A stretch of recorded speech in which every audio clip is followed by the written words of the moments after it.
Hello, how are you doing? Hope everything's going well. This is the second video of my Let's Release a Cover Song video series. So if you haven't seen the first video, maybe go back and watch the first one first and then come back here. This video is going to talk about how to select a cover song and how to figure out which is the best one for you to start with and how to move forward from there. So let's get started.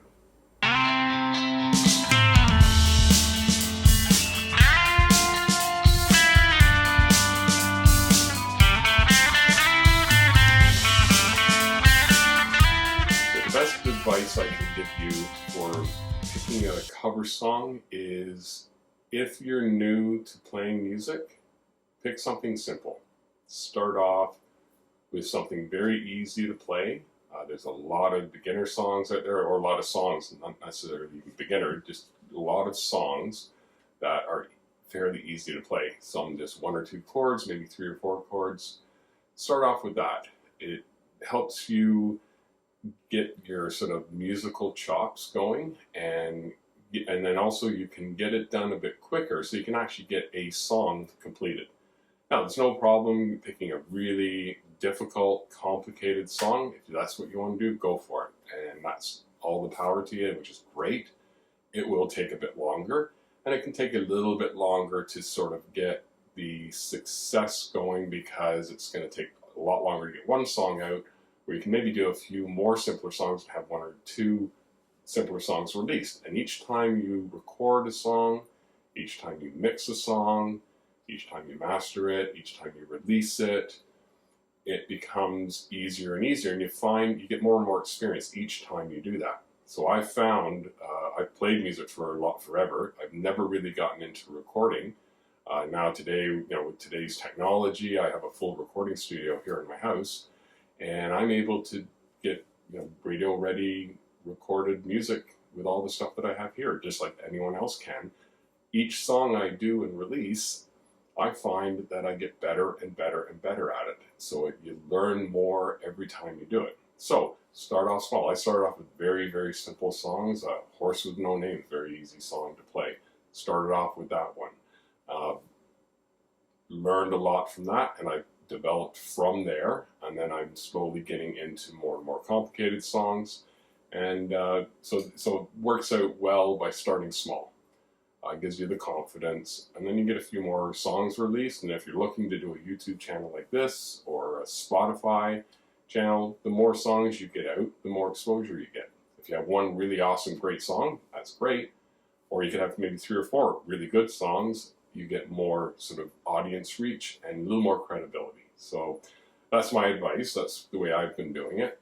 Let me know what you think in the comments. So in terms of what song I like to pick, for me, it has to be a song that I can connect with and that resonates with me. So I like certain types of music, and if it's a style of music that I wouldn't normally listen to, then I probably won't pick it. Because for me, it's hard to enjoy doing it because I don't necessarily listen to that kind of music. So you certainly want to pick the type of music that you like. Another point is, there may be a song that gives you some sort of emotional connection. So maybe, I loved that song when I was in high school, or this reminds me of something. That's another really, really good avenue to follow for a song that you might like to play. The other type thing I like to do is I like to be careful not to pick cover songs that are really overplayed and a lot of exposure, because you'll find that there are some excellent, excellent renditions out there, some even better than the originals. And, honestly, I probably couldn't get to that level. So if I did jump on the bandwagon and try and do a song and I was, 75% as good, then I'm just another mediocre cover song. So I like to pick very unique songs that that don't have as much exposure, and that are a lot of fun to play. One of the things that I like to do is flip through the radio as I'm driving to work. I have a full-time job. This is not my job here on YouTube, so I do have a job, and I'll just put on Spotify and I'll just start flipping through music as I go. and I've discovered a lot of really interesting songs that I've never even heard of. I've heard of the bands. They had another hit song. I said, oh yeah, I know that song, and oh, that's the band. And then there's another song I've never heard, and I end up picking some of those to do covers. And then when you search on the internet, there may be only one or two covers of that out there, so that's good. That's a good little niche to get into. The other option is if you do pick a really popular song, do your own twist to it.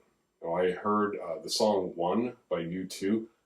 Lots and lots of covers out there, all very excellent, all very slightly different. Each band that's released will have their own little twist to it, but there was one that was so cool. It had a reggae style with the song One.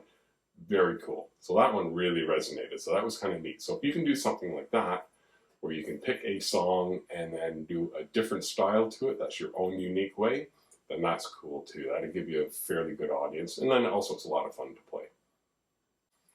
Then one last thing to do is you may have a song that you really enjoy, but you got to make sure it's in the right key. So if you're lucky, the song that you listen to, if it's in your key and you can sing to it, if you sing, that's great. If it's in a different key, I will explore in other videos on how to take a reference song and either raise it up or lower it down a few semitones to bring it into the key for you to sing. That's not that hard, and it works out pretty well. If you're simply playing music, then that's fine. You can just play in the key. But for singing, because I do vocals, I have to be very careful to make sure I either pick a song or pick a group that I can sing in, and if I can't, then I need to make sure that by increasing the key or lowering it or raising it up won't make the song sound weird. So that's important too, to make sure that you can get the right key. If you're just playing, you're fine. So, question, just drop a comment and let me know, what was the first cover song that you did? Have you released it, or do you just do it at home? Let me know in the comments what the songs are and what kind of challenges you had when you were trying to record the song. So that's it for now, and we'll see you in the next video. Thanks. Talk to you later.